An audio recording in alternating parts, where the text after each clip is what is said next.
Olá, bem-vindo a mais uma aula da Escola Bíblica Dominical da Quarta Igreja Batista do Rio de Janeiro. A nossa lição de hoje a gente continua na revista sobre a monarquia em Israel, e hoje nós vamos estudar a lição 11, que trata do reino de Judá, ou do sul, Jerusalém, de Jotão a Ezequias. Esses são os textos bíblicos de hoje, e a gente está em 2 Reis e 2 Crônicas, e o texto áureo está em 2 Crônicas 31, 21. A versão bíblica usada nesta aula é Almeida Revista e atualizada. Então, quem são os reis da lição de hoje?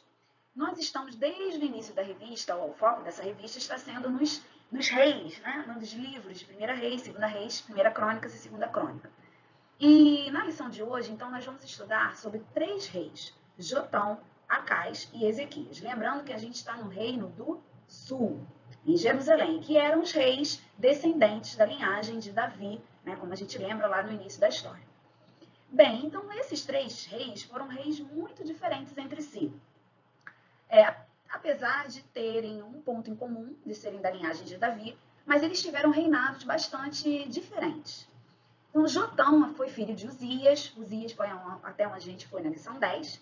Né? Se você perdeu essa aula, corre lá que você tem acesso e pode estudar sobre ela. Então, após a morte de Uzias, reinou então seu filho Jotão. E ele reinou por 16 anos. E ele, conforme diz lá no versículo de 2 Reis 15, 34, diz o seguinte: fez o que era reto perante o Senhor, falando de Jotão. E em tudo procedeu segundo fizera Uzias, seu pai, que também tinha sido um bom rei, apesar de falhar em alguns pontos, como a maioria deles. Mas não foi foi um que fez o que era reto perante o Senhor, segundo a palavra do Senhor nos explica. Mas nesse livro fala bem pouco sobre Jotão. Aqui na nossa lição, a gente vai seguir o livro de 2 Reis, que é um pouco mais compacto do que de 2 Crônicas, para a lição não ficar muito extensa. Então eu sugiro que, se você não leu ainda esse trecho, esses capítulos da lição de hoje, tanto em 2 Reis como em 2 Crônicas, você deve pausar esse vídeo, fazer sua leitura calmamente, e depois você retorna a ele. Bem, depois de Jotão veio Acais, filho de Jotão, também reinou 16 anos. E ele não teve um bom reinado quanto o seu pai. E quando a gente fala um bom reinado, bom ou mau reinado, é sempre perante a visão do Senhor. Porque muitos reis que nós já estudamos em lições anteriores, eles até fizeram algumas coisas, alguns feitos, que numa visão humana pode até ter sido positivo. Alguns deles construíram cidades, fortificaram outras cidades, fizeram algumas alianças políticas, às vezes positivas. Então, mas o grande foco da nossa lição, não só de hoje, mas de toda a revista, de todo o estudo desses 4 livros da Bíblia, é de entender como é que era a visão, como é que o Senhor enxergava aquele reinado. Porque notem, sempre quando compara, sempre quando tem um versículo de que vai falar sobre aquele rei, ele não fala, ele sempre compara com quem? Com um bom exemplo positivo, que poderia ser o pai dele ou o próprio Davi, ou com um exemplo totalmente negativo. Então, aqui é uma análise com relação ao reinado deles perante a visão do Senhor. Qual deles foi obediente ou não ao Senhor? Qual deles fez o que era reto perante o Senhor? Então, Acais, no versículo, na 2 Reis 16, versículo 2, diz assim: tinha Acais 20 anos de idade, bem jovem, quando começou a reinar, e reinou 16 anos em Jerusalém. Não fez o que era reto perante o Senhor, seu Deus, como Davi, seu pai. Então, aqui está bem claro e já diz, logo a gente já consegue classificar o que fez reto e o que não fez. E o interessante aqui é que a palavra do Senhor traz essa comparação e perante Davi, né? Perante o Senhor, perdão, como Davi, compara ele com Davi, seu pai. Não que ele fosse filho de Davi, né? Ele era da linhagem de Davi. Bem, depois de Acais, veio Ezequias. E esse sim foi um grande exemplo de rei no olhar do Senhor. Ele reinou por 29 anos. E é sobre ele que a gente vai dar mais atenção aqui nessa lição de hoje. Primeiro porque a palavra de Deus, a própria palavra fala mais sobre ele, tá? E tem 3 capítulos de 2 Reis que falam sobre o reinado de Ezequias, e tem vários pontos interessantes que a gente pode refletir sobre. Então, nós vamos dar mais atenção ao rei Ezequias, então, filho de Acais, aqui nessa lição. Lá, por exemplo, no versículo 3, 2 Reis 18, diz: Fez ele o que era reto perante o Senhor, segundo tudo que fizera Davi, seu pai. Então, por aí a gente já tem uma ideia, uma boa ideia de quem foi Ezequias. Bem, então com relação a Jotão, a gente tem lá em 2 Reis 15, que diz assim, no versículo 32, no ano segundo de Peca, filho de Remalias, rei de Israel, então lá em Israel estava reinando Peca. No ano segundo de Peca, começou a reinar Jotão, filho de Uzias, rei de Judá. Tinha 25 anos de idade quando começou a reinar e reinou 16 anos em Jerusalém. Era o nome de sua mãe Jerusa, filha de Zadok. Fez o que era reto perante o Senhor, e em tudo procedeu segundo fizeram Uzias seu pai, como nós já lemos. Aí, olha só o que diz o 35. Tão somente os altos não se tiraram, e o povo, ainda sacrificava e queimava incenso nos altos. Isso foi, a gente pode dizer que foi uma falha do reinado de Jotão, que também Uzias também cometeu. Ele também não tirou os altos, né? Então vamos lembrar que esses locais eram locais que o Senhor Deus não aprovava para que fosse feito a sua adoração, mas que fosse a Ele, porque era um local pagão dos pagãos, é um local pagão de adoração. Por isso que ele diz, tão somente, a mesma coisa que dizer, olha, ele fez no 34, fez reto perante o Senhor, mas teve uma coisa que ele não fez, não tirou os altos. O povo ainda sacrificava e queimava incenso nos altos. E isso era uma desobediência contra a lei, contra o que o Senhor Deus queria que fizesse. No local, a adoração também deveria ser feita no local apropriado, da forma apropriada, pela pessoa também apropriada. Tá?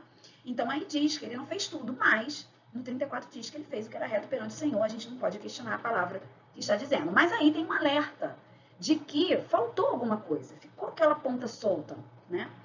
E diz ali no final, ele edificou a porta de cima da casa do Senhor. Foi um dos feitos que ele fez. Mas aqui em 2 Reis, então é bem resumido, né? Bem curtinho aqui o reinado de Jotão.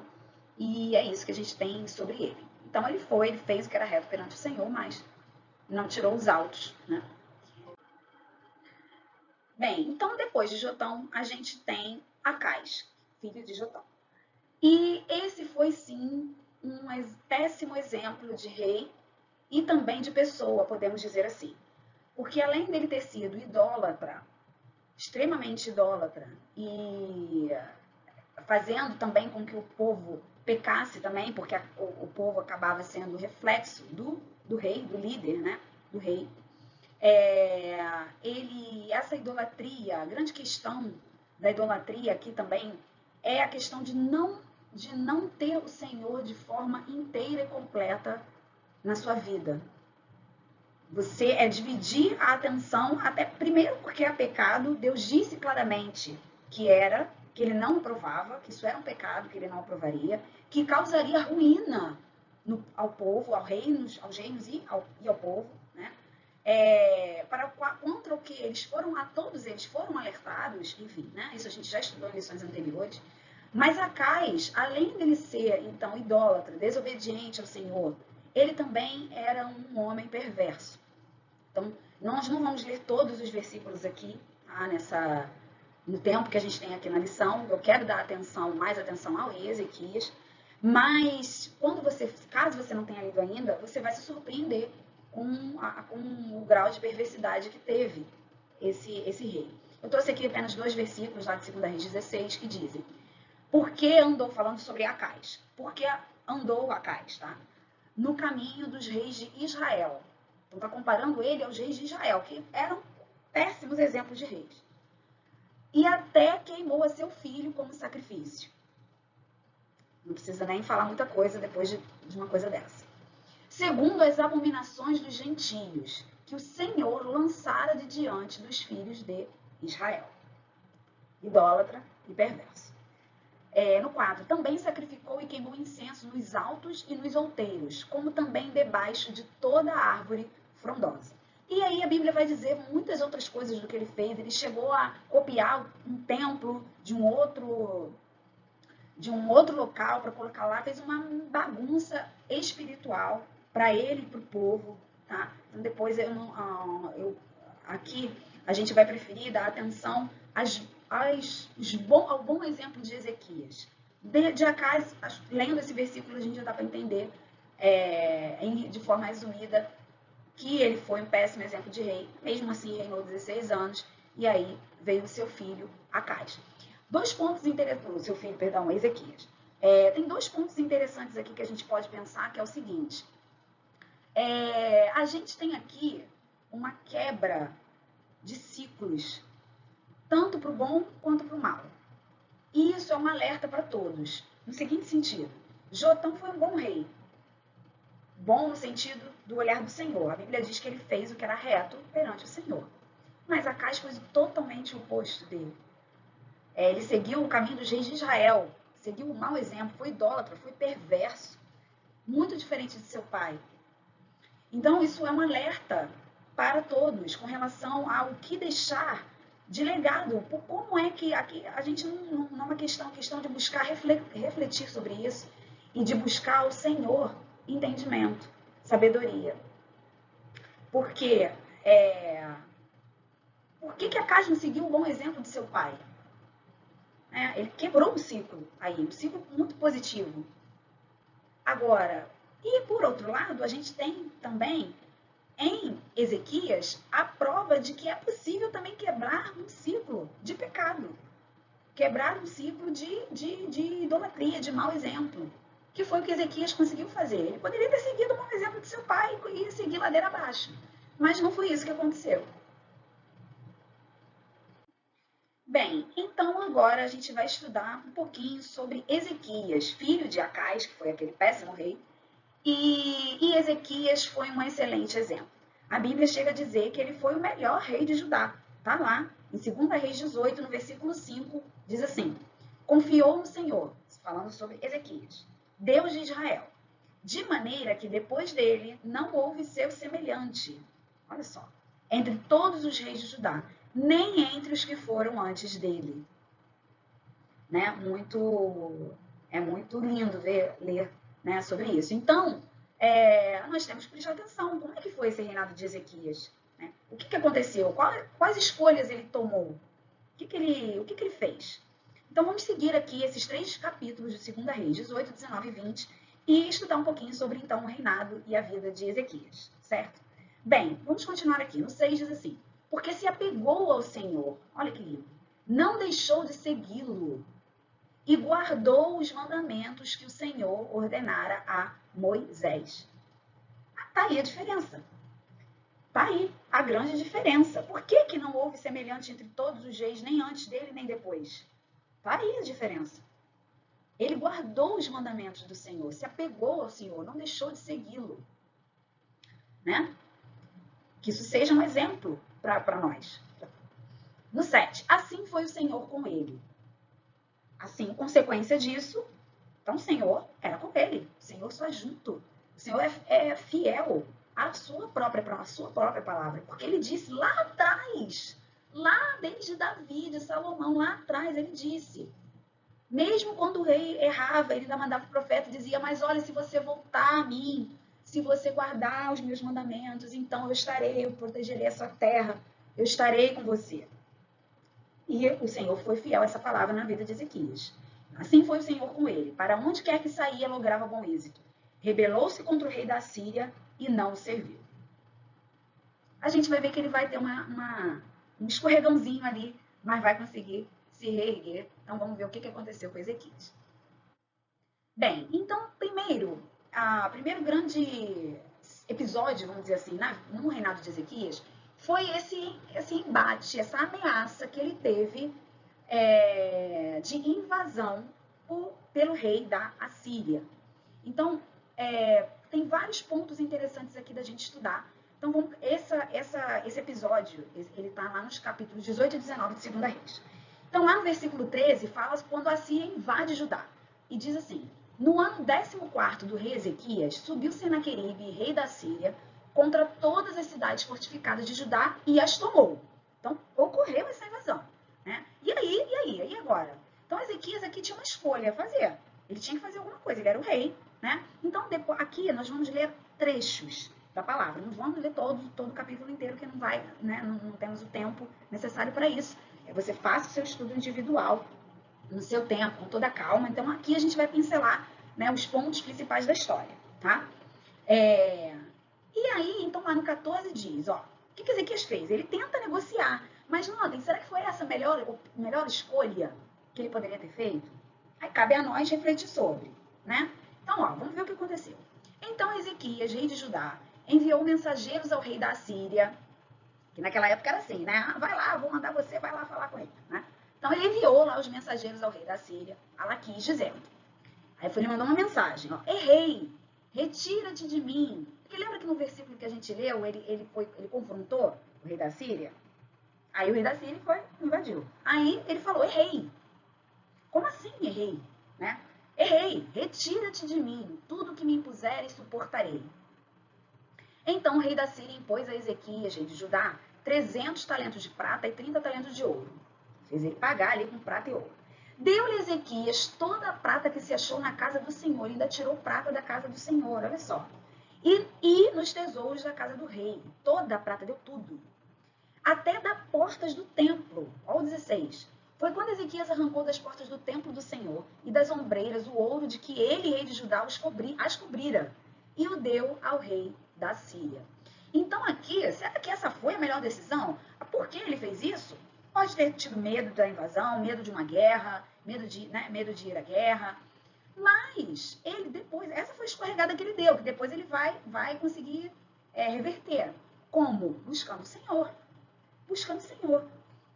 Porque essas guerras, esse embate, essa guerra contra os povos, não era só uma questão de batalha bélica, uma questão política. Tinha ali também uma questão espiritual envolvida. Né? Eram povos idólatras, né? E a gente lembra do que vai acontecer no futuro, para onde vai o povo. O povo vai para o cativeiro de fato na Babilônia. Né? Mas, enfim, então aqui, o Ezequias ele não toma a melhor das decisões aqui. Ele volta atrás no embate que ele teve, no confrontamento que ele teve, e dá tudo para o rei da Síria, achando então que ele ia então apaziguar a história. Né? E não foi isso que aconteceu. Então vamos seguir. Depois disso, o rei da Síria fala então assim, ele está agindo assim? Então manda também uma mensagem, manda uns enviados, uma equipe lá de enviados dele, tá? E para afrontar Ezequias e afrontar a fé dele no Senhor. Afrontar também o povo. Né? E é bem extensa essa parte, nós vamos ler aqui alguns versículos. Então lá no 29 diz assim, ó, assim diz o rei, isso é o recado do rei da Síria, para o povo e para Ezequias. Ó, não vos engane, Ezequias, porque não vos poderá livrar da sua mão. Nem tampouco vos faça Ezequias confiar no Senhor. Então ele ainda estava afrontando, dizendo, olha, não acredita no Ezequias não, que ele não vai livrar vocês. Eu estou no comando, eu estou dominando tudo aqui, e eu vou dominar isso aqui também. E nada, não tem esse negócio de confiar no Senhor, que isso aí não vai adiantar. Então ele afrontou a fé e o poder do Senhor junto àquele povo. E aí isso não é algo para se brincar. Né? Você não brinca com isso. Vamos continuar. Ó. Dizendo, o Senhor certamente nos livrará, e esta cidade não será entregue nas mãos do rei da Síria. Isso aqui ainda está zombando, né? Do Ezequias falando, olha, não se preocupe que Deus vai nos livrar. E ele está afrontando, o rei da Síria está afrontando. No 31, não deis ouvidos a Ezequias, porque assim diz o rei da Síria, fazei as pazes comigo e vinde para mim. Olha que conversa fiada. Comei cada um da sua própria vide, da sua própria figueira, e bebei cada um da água da sua própria cisterna. Até que eu venha e vos leve para uma terra como a vossa. Que eu venha e vos leve. Terra de cereal e de vinho, terra de pão e de vinhas, terra de oliveiras e de mel. Vou levar vocês para um lugar maravilhoso. Não se preocupem, vou tirar você da sua terra. Obrigado, mas vou te levar para um lugar maravilhoso. Parece. Para que vivais e não morrais. Não deis ouvidos a Ezequias, porque vos engana dizendo que o Senhor nos livrará. Que afronta, né? No 33. Aí ele ainda põe uma ameaça para botar eles com medo, né? Acaso os deuses das nações puderam livrar cada um a sua terra das mãos do rei da Síria? Então ele ainda joga para eles as vitórias que ele já tinha alcançado, né? Então, de fato, era uma afronta, era uma ameaça muito forte. E aí o que aconteceu? Então, depois disso, Ezequias agora tem uma outra escolha a fazer. Ele poderia fazer nada, aceitar, dizer, não, então tudo bem, vamos Vamos entrar num acordo aqui? Ele poderia tentar um outro acordo? Poderia. Tem muitas formas de resolver conflitos. Mas agora ele toma a melhor decisão, que é de buscar o Senhor. Primeiro por meio de Isaías, como nós vamos ler, e depois em oração. Então, muito bem. Então, vamos ver o que aconteceu agora. Agora a gente está no capítulo 19.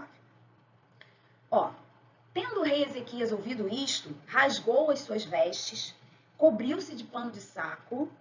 Isso era o significado, vamos lembrar, de se humilhar perante o Senhor, né? De tristeza também, de se humilhar perante o Senhor, de mostrar como ele precisava do Senhor. E entrou na casa do Senhor. Então ele foi lá consultar Isaías. Tá? Aí no 4. Porventura, isso é uma mensagem que ele mandou para Isaías. Porventura o Senhor teu Deus terá ouvido todas as palavras de Rabsaqué. Esse foi o enviado lá da Síria. A quem o rei da Síria, seu senhor, enviou para afrontar o Deus vivo. Então Ezequias, ele percebeu o que estava acontecendo, né? E repreenderá as palavras que ouviu. Ergue, pois, orações pelos que ainda subsistem. Ele pede para Isaías. Foram, pois, os servos do rei Ezequias a ter com Isaías. Isaías lhes disse. A Isaías, então, dá uma resposta. Dizei isto ao vosso Senhor. Assim diz o Senhor Deus, né? Senhor com letra maiúscula aí. Não temas, então qual foi o recado do Senhor nosso Deus para Ezequias nesse momento? Não temas, por causa das palavras que ouviste, com as quais os servos do rei da Síria blasfemaram de mim. Eis que meterei nele um espírito, e ele, ao ouvir certo rumor, voltará para a sua terra, e nela eu o farei cair morto à espada. E foi exatamente isso que aconteceu. Nós sabemos que o Senhor é fiel à palavra dele. Fiel à palavra, tudo que ele diz é o que é a pura verdade. Foi exatamente isso que aconteceu. Então, essa foi a palavra do Senhor. O Senhor ouviu, de fato, esse clamor, né? Esse pedido de Ezequias. Muito bem. E aí, depois disso, ainda tem um trecho que não está aqui na nossa aula, mas depois você pode ler lá, nos próximos versículos, o Ezequias ainda recebe outra ameaça, tá? Por meio de uma mensagem lá, de novo, da Síria. E aí, agora, ele vai para oração. Então, vamos ver como é que foi essa oração, essa bela oração de Ezequias. Então, a gente está lá em 2 Reis 19, versículo 14. Tendo Ezequias recebido a carta das mãos dos mensageiros, essa outra carta com uma outra ameaça, mais uma ameaça, leu-a, então subiu à casa do Senhor, estendeu-a perante o Senhor e orou perante o Senhor, dizendo: Ó Senhor Deus de Israel, que estás entronizado acima dos querubins, tu somente és o Deus de todos os reinos da terra. Tu fizeste os céus e a terra. Então, olha, essa oração também é um aprendizado para todos nós. Que Ezequias não começa pedindo nada, ele começa louvando o Senhor, louvando a sua grandeza, louvando quem ele é, que ele é o Criador, que ele está no trono. Ezequias aqui também se humilha, né? Deus está entronizado, Senhor, estás entronizado acima dos querubins. Tu somente és o Deus de todos os reinos da terra. Então, colocando o Senhor Deus no lugar que ele está, de fato, né? Ele louva que é o Senhor. E aí depois ele vai fazer o seu clamor. E aí no 16. Inclina ao Senhor o ouvido e ouve. Abre, Senhor, os olhos e vê. Ouve todas as palavras de Senaqueribe, que era o rei da Síria, as quais ele enviou para afrontar o Deus vivo. Verdade é, Senhor, que os reis da Síria assolaram todas as nações e suas terras e lançaram no fogo os deuses deles, porque deuses não eram, senão obra de mãos de homens, madeira e pedra. Por isso os destruíram. Agora, pois, ó Senhor nosso Deus, livra-nos das suas mãos, para que todos os reinos da terra saibam que só tu és o Senhor Deus. Então, essa foi a bela oração de Ezequias, clamando por livramento aqui do Senhor. E qual foi a resposta do Senhor, então, para essa oração? Lá no versículo 20 diz assim: Então Isaías, filho de Amós, mandou dizer a Ezequias: Assim diz o Senhor, o Deus de Israel: Quanto ao que me pediste acerca de Senaqueribe, rei da Síria, eu te ouvi. Deus responde para ele: Ezequias, eu te ouvi, eu ouvi o teu clamor, eu ouvi tua oração. E aí, pulando mais um pedaço, lá no 33, ó. Pelo caminho por onde vier, por esse voltará. Deus falando sobre o rei da Síria. Mas nesta cidade não entrará, diz o Senhor. Então está dito. Está dito. No 34, porque eu defenderei esta cidade. Deus ainda diz por que ele está fazendo isso. Ele diz, porque eu defenderei esta cidade para a livrar por amor de mim e por amor de meu servo Davi. Cumprindo uma promessa lá de trás. Lá de trás. Muito bem, então depois disso, aí no 35, a gente tem então a destruição do exército dos assírios de forma miraculosa, que somente o Senhor poderia fazer. Então diz assim, ó. Então naquela mesma noite, saiu o anjo do Senhor e feriu no arraial dos assírios 185.000. O anjo do Senhor. E quando se levantaram os restantes pela manhã, eis que todos estes eram cadáveres. Então foi destruído o exército da Síria. Muito bem, e aí a gente agora está no capítulo 20 de 2 Reis, já encaminhando aqui para o final. E a gente tem um outro evento, vamos dizer assim, outro episódio na vida de Ezequias, também muito interessante. E também é interessante como é que ele reage. Também, novamente, depois de tudo já que aconteceu, como é que ele reage aqui com essa questão da doença dele. Então, a gente está lá no capítulo 20, versículo 1, diz assim. Naqueles dias, Ezequias adoeceu de uma enfermidade mortal. Veio ter com ele o profeta Isaías, filho de Amós, e lhe disse, assim diz o Senhor, põe em ordem a tua casa, porque morrerás e não viverás. Então ele já recebeu ali um alerta, uma profecia, uma mensagem, já dizendo de alerta a ele. Sim, você de fato está doente e você vai morrer. Mas olha o detalhe, na Bíblia todas as palavras têm que ser levadas em conta. Olha o que diz antes, porque a gente foca muito no vai morrer, né? Ai, vai morrer, não vai viver. Mas olha o que diz antes. Põe em ordem a tua casa. Então isso mostrava que tinha alguma coisa que não estava indo bem na casa de Ezequias. E de fato, o próximo rei depois dele foi terrível, que foi Manassés. Né? Filho desse rei que foi tão bom, que teve, que possivelmente aprendeu muito ao longo de sua vida e seu reinado dessa relação com o Senhor. Né? Ele teve, sim, provas na sua vida, no seu reinado, da presença do Senhor, do poder do Senhor. Mas mesmo assim, ele não conseguiu passar isso para o seu sucessor. Né? Bom, então tem esse alerta aí para ele. Olha, põe em ordem a tua casa, porque morrerás e não viverás. Então virou Ezequias o rosto para a parede e orou ao Senhor, dizendo, lembra-te, Senhor, peço-te, de que andei diante de ti com fidelidade, com inteireza de coração, e fiz o que era reto aos teus olhos. Ele ora e aí diz que ele chorou muitíssimo. Antes que Isaías tivesse saído da parte central da cidade, veio a ele a palavra do Senhor, dizendo, volta e diz a Ezequias, príncipe do meu povo, assim diz o Senhor, o Deus de Davi, teu pai, ouvi a tua oração e vi as tuas lágrimas. Eis que eu te curarei. Ao terceiro dia subirás à casa do Senhor. Ezequias mostra aqui um outro exemplo de que vale a pena buscar o Senhor. Sempre vale a pena.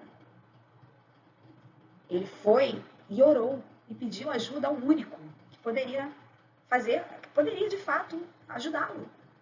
Assim foi com relação ao exército e assim foi agora com relação a essa doença. E Deus responde. Aí no 6, acrescentarei aos teus dias 15 anos, e das mãos do rei da Síria te livrarei, a ti e a esta cidade. E defenderei esta cidade por amor de mim e por amor de Davi, meu servo. Então o Senhor concede a ele ainda mais 15 anos e com saúde, porque no 7 diz assim, disse mais Isaías, tomai uma pasta de figos, tomaram-na e a puseram sobre a úlcera, e ele recuperou a saúde. Esse foi mais um episódio na vida de Ezequias, esse bom rei de Judá. Bem, e para encerrar, lá no capítulo 20, que é o último capítulo aqui da nossa lição, tem algo aqui bastante interessante no mínimo. Vamos ler. Que é um alerta com relação ao que iria acontecer com relação ao cativeiro na Babilônia. Então diz assim lá no versículo 12. Nesse tempo, Merodach-Baladã, filho de Baladã, rei da Babilônia, enviou cartas e um presente a Ezequias, porque soube que estivera doente. Olha só. Aí, até aí, né? Nada demais. Mandou uma carta, mandou um presente. Né? Aí no 13. Ezequias se agradou dos mensageiros. E olha o que ele fez. Então, vejam. Foi a escolha que ele fez. Será que foi a melhor escolha? Vamos ver o que aconteceu. Lhes mostrou toda a casa do seu tesouro. A prata, o ouro, as especiarias, os óleos finos, o seu arsenal. Tudo quanto se achava nos seus tesouros. Será que foi sábio esse? Né? Mostrar para um outro, para os mensageiros, porque ele se agradou de algo? Ele foi e mostrou tudo o que eles tinham. Né? Ele deu ali uma brecha. Né? Colocou em risco. Ó, nenhuma coisa houve, nem em sua casa, nem em todo o seu domínio, que Ezequias não lhes mostrasse. No 14, então Isaías, o profeta, veio ao rei Ezequias e lhe disse: que foi que aqueles homens disseram e de onde vieram a ti? Respondeu Ezequias: de uma terra longínqua vieram, da Babilônia. Perguntou ele: que viram em tua casa? Respondeu Ezequias: viram tudo quanto há em minha casa. Coisa nenhuma há nos meus tesouros que eu não lhes mostrasse. Então, a gente pode olhar para isso aqui com um olhar dizendo nada demais. Qual o problema? Nada demais. Mas tinha alguma coisa.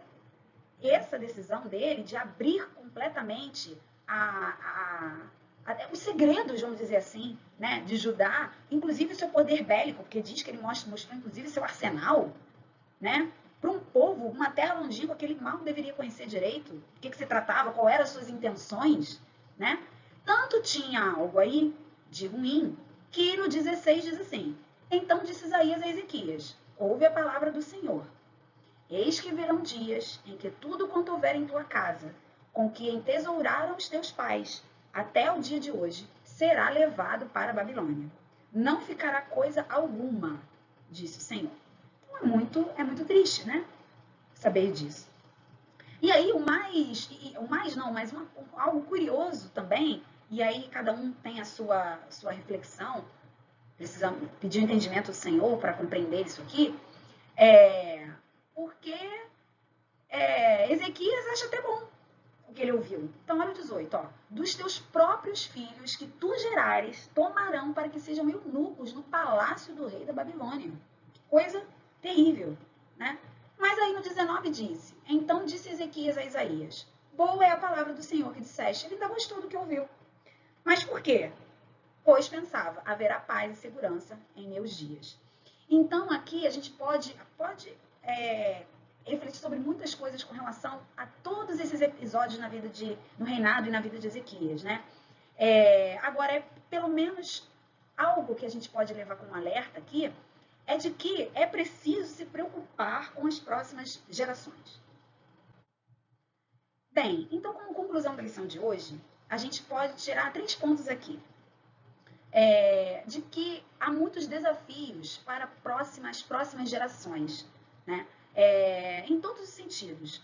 Para aqueles que tiveram, se a gente for pensar aqui nos reis, e a gente tenta trazer isso para a nossa vida, muitas vezes a gente tem bons exemplos a seguir, pensando nos reis, nos filhos dos reis que foram bons reis, que foram retos segundo o Senhor. Eles tiveram um bom exemplo, mas não seguiram. Isso é algo desafiador para aqueles que vão passar o bastão para a próxima geração. Então, o que fazer para manter um legado positivo, um legado de fidelidade, de obediência ao Senhor? E, ao mesmo tempo, para a próxima geração, também é um desafio de manter aquilo. Como manter? Né? Então, há desafios aí para os dois lados. O segundo ponto é que é preciso coragem e obediência para se manter firme no Senhor. A gente tem os exemplos de todos esses reis que a gente tem estudado nessa revista, e a gente viu que os que foram, o que a Bíblia diz que foram bons reis no olhar do Senhor, foram aqueles que foram obedientes, foram aqueles que tiveram coragem de mudar, de quebrar um ciclo de idolatria do rei anterior. Né? Então é preciso sim coragem e obediência para se manter nesse caminho. E, como um ponto principal, a gente tem que lembrar sempre de que o Senhor é fiel às suas promessas e à sua palavra. Como nós vimos vários exemplos aqui só nessa lição de hoje, nós já vimos vários. E assim a gente conclui a lição de hoje e Deus abençoe a todos.